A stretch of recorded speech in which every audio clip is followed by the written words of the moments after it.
तो दोस्तों मोटो S50 fusion और सैमसंग गैलेक्सी S23 FE इस फेस्टिव सेल, इस दिवाली सेल में काफी अच्छे डिस्काउंट पर मिल रहे हैं। तो इन दोनों में से कौन सा डिवाइस लेना बेहतर रहेगा, क्योंकि एक तरफ है कर्व डिस्प्ले, एक तरफ है फ्लैट डिस्प्ले। अगर डिस्प्ले को कंपेयर ना करें तो इस कंडीशन में कौन सा डिवाइस बेहतर रहेगा, या फिर डिस्प्ले को अगर सेंटर पर रखकर दोनों डिवाइसेस को कंपेयर करें तो फिर कौन सा डिवाइस लेना बेहतर रहेगा, किस कंडीशन में कौन सा डिवाइस कैसा परफॉर्म करता है, यही सब कुछ डिस्कस इस वीडियो में डिटेल में करेंगे। सबसे पहले इनबॉक्स आइटम्स की बात करें तो H50 फ्यूजन में मिलता है आपको 68 वॉट का एक फास्ट चार्जर और एक प्लास्टिक का ठीक ठाक सा कवर। जबकि गैलेक्सी S23 FE की बात करें तो यहाँ पर ना आपको कवर साथ देखने को मिलेगा और ना ही चार्जर।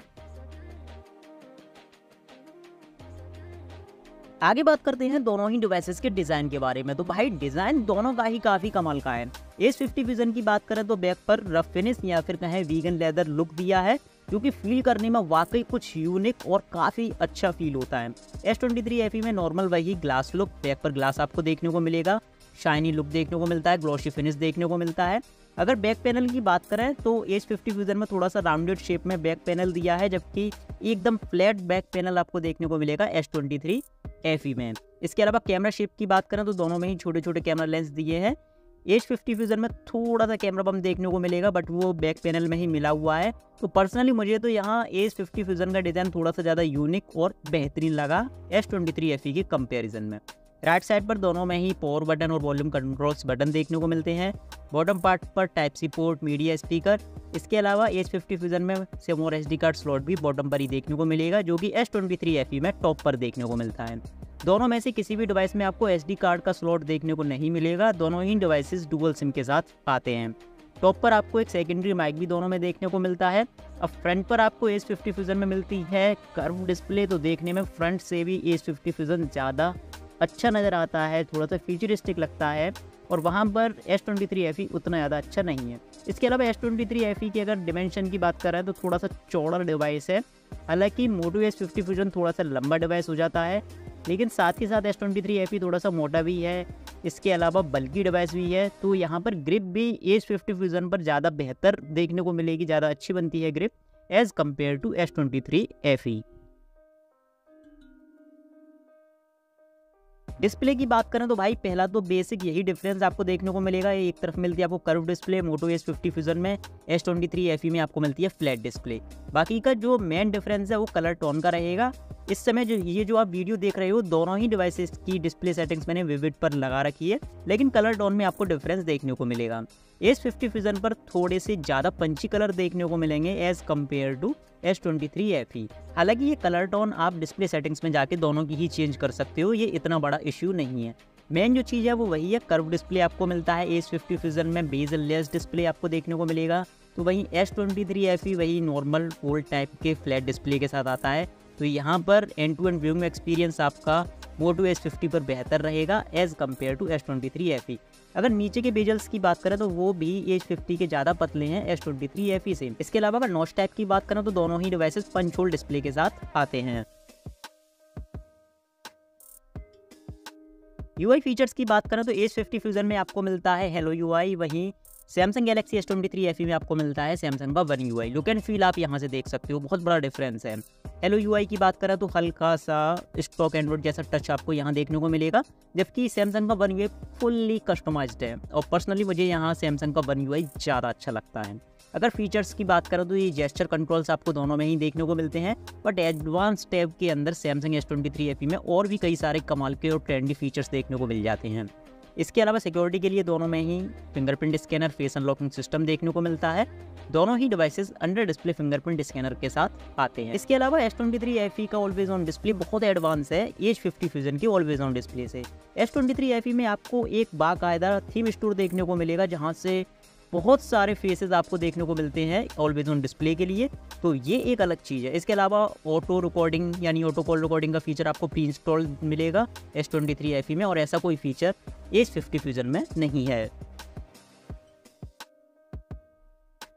तो कैमरा स्पेसिफिकेशंस आप ऑलरेडी देख चुके हो। बात करें कैमरा फीचर्स की तो अल्ट्रा वाइड लेंस आपको दोनों में देखने को मिलेगा, तो अल्ट्रा वाइड फोटोज और वीडियोस आप दोनों से रिकॉर्ड कर सकते हो।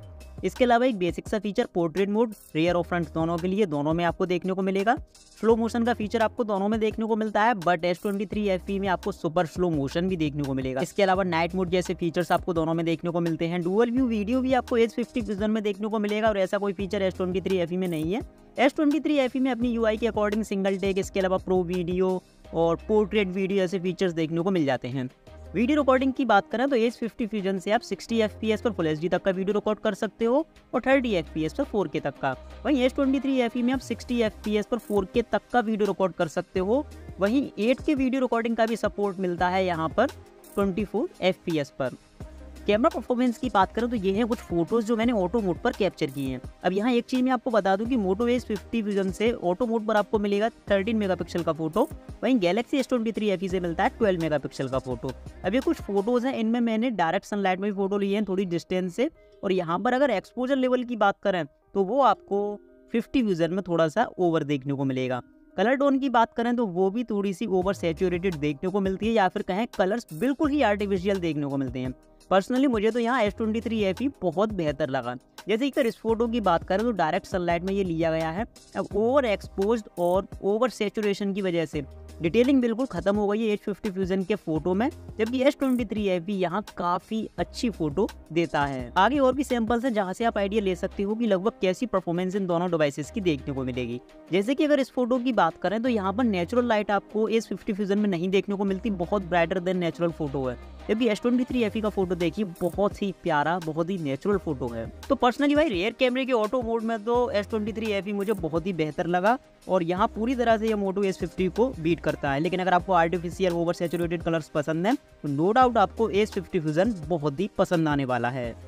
अब बात करते हैं रियर कैमरे के पोर्ट्रेट मोड की। तो एज डिटेक्शन भाई दोनों का काफी कमाल का है, दोनों में से किसी में आपको डेप्थ सेंसर देखने को नहीं मिलता। अब यहाँ पर थोड़ी सी स्किन टोन की बात करें तो अगेन वही बात आती है जो रियर कैमरे के ऑटो मोड पर मैंने बोली थी, थोड़ी सी आर्टिफिशियल स्किन टोन। इसके अलावा शर्ट का कलर देखोगे तो वो भी मोटो H50 Fusion में बिल्कुल आर्टिफिशियल नजर आता है, जो कि S23 FE में नेचुरल है। तो मुझे यहाँ पोर्ट्रेट मोड के मामले में भी S23 FE ज़्यादा बेहतर लगा मोटो H50 Fusion से। अल्ट्रावाइड फोटोज़ की बात करें जो कि जनरली मैं अपने रिव्यूज़ में कवर नहीं करता हूं, लेकिन यहाँ पर इन दोनों डिवाइसेस के अगर अल्ट्रावाइड फोटोज़ को देखोगे तो S23 FE से आपको वाइडर फोटोज़ देखने को मिलेंगे as compare to Moto H50 Fusion। तो यहाँ इस कंडीशन में भी मुझे S23 FE बेहतर लगा, थोड़ी सी डायनेमिक रेंज भी S23 FE के फोटोज में ज़्यादा बेहतर लगी as compare to 50 Fusion। Night mode की बात करें तो उस कंडीशन में थोड़ी सी मिली जुली परफॉर्मेंस देखने को मिली है। जैसे कि यहाँ पर पहले फोटो में S23 FE का फोटो ब्राइटर है, जबकि बैकग्राउंड से जो लाइट आ रही है उसका एक्सपोजर लेवल मुझे H50 Fusion का बेहतर लगा। सेकंड सेम चीज़, यानी कि ब्राइटर फोटोज है, काफ़ी अच्छी फोटो है S23 FE की। H50 Fusion की थोड़ी सी फोटो वॉश आउट है, लेकिन अगर पीछे के उस बैकग्राउंड से आने वाली लाइट का एक्सपोजर लेवल देखें तो वो H50 Fusion में ज़्यादा बेहतर है। तीसरे अगर इस फोटो की बात करें तो यहाँ H50 Fusion में ब्राइटर फोटोज देखने को मिली है as compare to S23 FE। तो थोड़ा मिला जुला परफॉर्मेंस यहाँ पर नाइट मोड के लिए देखने को मिला है। फ्रंट कैमरे की बात करें यानी कि सेल्फी की, तो पर्सनली मुझे यहाँ मोटो H50 Fusion ज़्यादा बेहतर लगा as compare to Galaxy S23 FE। फिर चाहे बात करें यहाँ पर कलर टोन की, स्किन टोन की, ब्यूटी इफेक्ट की, अगर पिक्चर्स को जूम करके भी आप डिटेलिंग भी देखते हो तो वहाँ भी मोटो H50 Fusion बेहतर परफॉर्मेंस दे देता है। ये जो सेल्फी आप देख रहे हो ये स्टैंडर्ड मोड पर ही ली गई है मोटो H50 Fusion से, जहाँ पर आपको केवल 8 मेगापिक्सल की सेल्फी देखने को मिलती है और काफ़ी बेहतर डिटेलिंग देखने को मिलेगी। S23 FE में आपको एक और इशू देखने को मिलेगा, मतलब फोटो कैप्चर करते समय अगर सनलाइट या कोई भी लाइट का सोर्स आपके जस्ट पीछे है कैमरे के सामने, तो फिर डिटेलिंग आपको बिल्कुल भी अच्छी देखने को नहीं मिलेगी, जैसा कि आप इस फोटो में देख सकते हो, और एकदम अजीब सी स्किन टोन भी देखने को मिलती है। तो यहाँ पर H50 Fusion बहुत बेहतर परफॉर्म करता है। अगर दोनों डिवाइसेस की सेल्फी को कंपेयर करें तो H50 Fusion की सेल्फी के सामने S23 FE की सेल्फी एकदम वॉश आउट सी नज़र आती है। तो यहाँ मुझे तो भाई मोटो H50 Fusion ज़्यादा बेहतर लगा। फ्रंट कैमरे के अगर पोर्ट्रेट मोड की बात करें तो दोनों ही डिवाइसेस का एज डिटेक्शन काफ़ी कमाल का है, यहाँ भी आपको कोई इशू देखने को नहीं मिलेगा। तो सबसे पहले शुरुआत करते हैं दोनों ही डिवाइसेस के रीस्टार्ट टेस्ट से, और जब तक दोनों डिवाइस होते हैं रीबूट में आपको बता दूं कि S23 FE में आपको मिलता है Exynos का 2200 प्रोसेसर, वही H50 Fusion में आपको मिलता है स्नैपड्रैगन का 7H Gen 2 प्रोसेसर। और पहला शॉकिंग रिजल्ट आपकी आंखों के सामने, यहाँ पर मोटो H50 Fusion पहले रीस्टार्ट हुआ as compare to S23 FE। आगे बढ़ते हैं दोनों ही डिवाइसेस के Antutu बेंचमार्क स्कोर्स की तरफ। तो Antutu बेंचमार्क के स्कोर्स ठीक वैसे ही जैसे दोनों के स्पेसिफिकेशंस हैं, जस्ट डबल का फर्क। मोटो S50 का टोटल है 6,17,000, वहीं S23 FE का है 11,21,000। जमीन आसमान का फर्क। सबसे पहले CPU स्कोर्स की बात करें कॉमन यूज की तो 2 लाख के आसपास है H50 फ्यूजन का। S23 FE का है 3,18,000, यानी कि कॉमन यूज में S23 FE पूरी तरह से मोटो H50 फ्यूजन को बीट करना चाहिए। और गेमिंग स्कोर में तो भाई और भी बड़ा डिफरेंस है, 1,20,000 है H50 फ्यूजन का, वही 4,05,000 S23 FE का, यानी कि जमीन आसमान का फर्क दोनों ही डिवाइसेस की गेमिंग परफॉर्मेंस में Antutu बेंचमार्क स्कोर्स के मुताबिक। साथ ही साथ अगर मेमोरी स्कोर्स की बात करें तो यहाँ पर सबसे पहले गौर करने वाली बात यह है कि रैम स्कोर में आपको जस्ट डबल का फर्क देखने को मिलता है। साथ ही साथ डिवाइस की रीड एंड राइट स्पीड का स्कोर भी S23 FE का ज़्यादा है as compare to S50 fusion, यानी कि S50 फ्यूजन Antutu में पूरी तरह से S23 FE से पीछे रहता है। अब यहाँ बात करते हैं थोड़ी सी हीटिंग इशू की। तो Antutu बेंचमार्क के इस टेस्ट को होने में S23 FE का टेम्परेचर गया 8.3 डिग्री सेल्सियस, 8.3 डिग्री सेल्सियस बढ़ा, जबकि केवल 4 डिग्री सेल्सियस टेम्परेचर इंक्रीज हुआ मोटो S50 फ्यूजन का, यानी कि S23 FE में आपको नो डाउट हीटिंग इशू देखने को मिलेगा हैवी टास्क पर। Antutu बेंचमार्क स्कोर्स के बाद थोड़ा सा प्रैक्टिकली बात करते हैं कि प्रैक्टिकली दोनों डिवाइसेस कैसा परफॉर्म करते हैं। तो कुछ ही एप्लीकेशंस हैं जो मैं दोनों डिवाइसेस पर लॉन्च करके देख रहा हूँ कि पहले किस डिवाइस पर एप्लीकेशंस लोड होते हैं। तो क्लॉक का एप्लीकेशन यहाँ पर S50 फ्यूजन पर पहले लोड हुआ। सेटिंग्स का एप्लीकेशन भी थोड़ा सा H50 फ्यूजन पर जल्दी लोड हुआ। आगे बढ़ते हैं कैंडी क्रश की तरफ। तो जो स्कोर्स मिले थे उस हिसाब से S23 FE जीतना चाहिए था, लेकिन यहाँ भी कैंडी क्रश भी बहुत थोड़ा सा H50 फ्यूजन पर जल्दी लोड हुआ। अब यहाँ से कुछ ये हैवी एप्लीकेशंस लोड करके देखते हैं, यहाँ देखते हैं कि क्या डिफरेंस देखने को मिलता है। तो ये एप्लीकेशन S23 FE पर पहले लोड हुआ as compare to S50 fusion, यानी कि हैवी टास्क करने पर आपको S23 FE बेहतर परफॉर्मेंस दे सकता है। आगे ये एक और heavy game GTA vice city definitive addition, और यहाँ भाई जमीन आसमान का फर्क। यहाँ भी S23 FE बहुत तेजी से लोड करता है इस गेम को, जबकि मोटो S50 फ्यूजन पीछे रह जाता है। तो हैवी टास्क जब आप करते हो तो वहाँ आपको नो डाउट S23 FE पर बहुत बेहतर परफॉर्मेंस देखने को मिलेगी।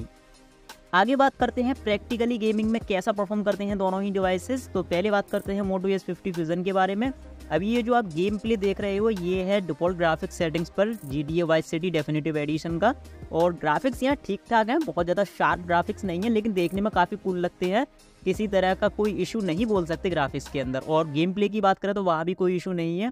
बिना किसी इशू के आप डिफ़ॉल्ट ग्राफिक्स सेटिंग्स पर GTA वाइस सिटी का डेफिनेटिव एडिशन अपने मोटो S50 पर रन कर सकते हो। और क्या परफॉर्मेंस आपको यहाँ देखने को मिलेगी वो आप यहाँ इस गेम प्ले से थोड़ा सा आइडिया ले सकते हो। और इस जैसे और भी गेम्स आप मीडियम ग्राफिक्स तक के बड़े आराम से अपने इस डिवाइस पर रन कर सकते हो। बात करें अगर मैक्सिमम ग्राफिक्स सेटिंग्स की, मैक्सिमम रिजोल्यूशन पर जब ये गेम मैंने रन किया मोटो S50 फ्यूजन पर, तो ग्राफिक्स में थोड़ा बहुत ही फ़र्क देखने को मिला, वो शायद नोटिसेबल भी नहीं होगा, लेकिन परफॉर्मेंस में आप देख सकते हो काफ़ी ज़्यादा ग्लिच, काफ़ी ज़्यादा इशू देखने को मिलते हैं। कंट्रोल्स भी प्रॉपर वर्क नहीं करते हैं इस कंडीशन में। तो हाई ग्राफिक्स के गेम्स तो आप अपने मोटो S50 फ्यूजन पर रन नहीं कर सकते। हाँ, मीडियम ग्राफिक्स गेमिंग में आपको कोई इशू देखने को नहीं मिलेगा। हाई ग्राफिक्स गेमिंग में आपको क्या इशू देखने को मिलते हैं या फिर कैसी आपकी परफॉर्मेंस रहेगी वो आप गेम प्ले में यहाँ थोड़ा सा समझ सकते हो। काफ़ी ज़्यादा ग्लिच और इशू देखने को मिलेंगे। अब बात करते हैं S23 FE के बारे में। तो पहले मैंने सेम डिफ़ॉल्ट ग्राफिक्स सेटिंग्स पर जब ये गेम रन किया तो ठीक ठाक ग्राफिक्स, अमेजिंग गेम प्ले, जैसा कि आप यहाँ पर देख सकते हो। किसी तरह का कोई इशू या ग्लिच नहीं, कोई लैग नहीं। यहाँ से एक्सपीरियंस आप कर सकते हो कि कैसा एक्सपीरियंस आपका रहेगा मीडियम ग्राफिक्स गेम्स के लिए S23 FE पर। और जो Antutu बेंचमार्क के स्कोर्स मिले हैं उस हिसाब से भी मीडियम ग्राफिक्स सेटिंग्स पे तो आपको S23 FE पर कोई इशू देखने को मिल ही नहीं सकता। अब देखते हैं हाई ग्राफिक्स सेटिंग्स यानी कि मैक्सिमम रिजोल्यूशन पर क्या performance GTA vice city definitive addition की S23 FE पर देखने को मिलती है। तो यहाँ पर आप ये परफॉर्मेंस देख सकते हो, काफ़ी अमेजिंग परफॉर्मेंस देखने को मिली है। किसी तरह का कोई ग्लिच नहीं, किसी तरह का कोई लैग नहीं, मतलब आप देख सकते हो काफ़ी ज़्यादा मूव करके भी मैंने देखा है। गेम प्ले भी आप देख सकते हो, एक्सपीरियंस आप यहाँ से ले सकते हो कि मैक्सिमम रिजोल्यूशन या फिर मैक्सिमम ग्राफिक्स सेटिंग्स पर क्या परफॉर्मेंस आपको यहाँ देखने को मिलेगी। और GTA वाइस सिटी के इस डेफिनेटिव एडिशन की बात करें या फिर अदर गेम्स की बात करें हाई ग्राफिक्स की, तो मैं ये कह सकता हूँ कि S23 FE पर आप हाई ग्राफिक्स तक के गेम्स भी बिना किसी इशू के रन कर सकते हो। तो S23 FE गेमिंग के लिए मोटो S50 फ्यूजन से बहुत बेहतर है। बैटरी की बात करें तो H50 फ्यूजन में आपको मिलती है 5000 mAh की बैटरी और ये डिवाइस 68 वॉट की फास्ट चार्जिंग सपोर्ट करता है। S23 FE में आपको मिलती है 4500 mAh की बैटरी और ये डिवाइस 25 वॉट की फास्ट चार्जिंग सपोर्ट करता है। तो भाई जिस तरह से प्राइस रेंज में आपको डिफरेंस देखने को मिलता है उसी तरह से परफॉर्मेंस में भी जमीन आसमान का फर्क है। S23 FE बहुत बेहतर डिवाइस है Moto H50 फ्यूजन से। हालांकि Moto H50 फ्यूजन जिस प्राइस रेंज में आता है उस हिसाब से उसे ठीक ठाक कह सकते हैं, बढ़िया डिवाइस है उस प्राइस रेंज के हिसाब से, बट S23 FE के साथ इसका कहीं भी कंपेरिजन नहीं बनता। तो फिर मिलेंगे ऐसी किसी इन्फॉर्मेटिव वीडियो के साथ, तब तक के लिए गुड बाय, आपका दिन शुभ हो।